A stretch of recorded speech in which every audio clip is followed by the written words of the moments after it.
Direct avec Jean-François Aquili. Nous regardons justement l'actualité internationale. Bonjour Jean-François. Bonjour Jean-Jacques. Jean-François, l'Ukraine accepte un cessez-le-feu de 30 jours proposé par les États-Unis. C'était une proposition européenne et même d'Emmanuel Macron au départ d'ailleurs, ce cessez-le-feu, dans les airs et sur mer. La Russie n'a rien dit pour l'instant, n'a pas répondu. Que va faire la Russie sans les Européens qui restent sur la touche pour l'instant?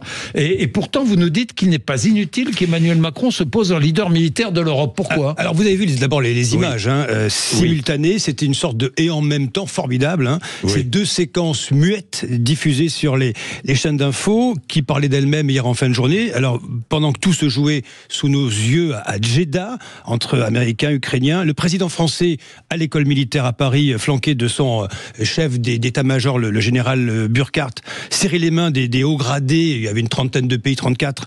C'est l'Union européenne et l'OTAN, sans les États-Unis. Et au sortir de la séquence, bien l'accord, on l'a vu, est venu des bords de la mer Rouge. Washington qui rétablit, vous l'avez dit, son aide militaire et le renseignement aux Ukrainiens. Le cessez-le-feu, proposition d'un mois, on attend Moscou. Fin du premier acte, to be continued, à suivre, comme on dit dans les séries télé américaines. Et nous, pendant ce temps, rien ou si peu. Un communiqué de Macron, chef de guerre, c'est comme ça qu'on le surnomme désormais, pour dire quoi sur X? Il se félicite des avancées sur l'idée d'un possible cessez-le-feu. Le président, il reste prudent, évoquant l'engagement de la France, des partenaires pour une paix, je le cite, solide et durable, adossée à des garanties de sécurité robustes pour l'Ukraine. Ce sont ces mots. Nous sommes déjà, Jean-Jacques, dans l'après. Oui, Emmanuel Macron reste prudent. Il faut dire qu'avec Donald Trump qui change d'avis toutes les 24 heures, il faut rester prudent, mais il reste aussi à distance. Mais entre nous, que peut-il faire d'autre? Pas grand-chose. Non. À dire vrai, ça se passe ailleurs. Ce n'est pas de notre fait. C'est tout simplement que la doctrine américaine a changé. Elle change tout le temps.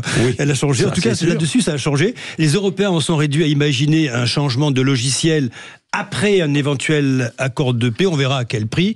Nous allons devoir nous occuper de notre sécurité tout seuls, comme des grands. Nous ne sommes plus en 45.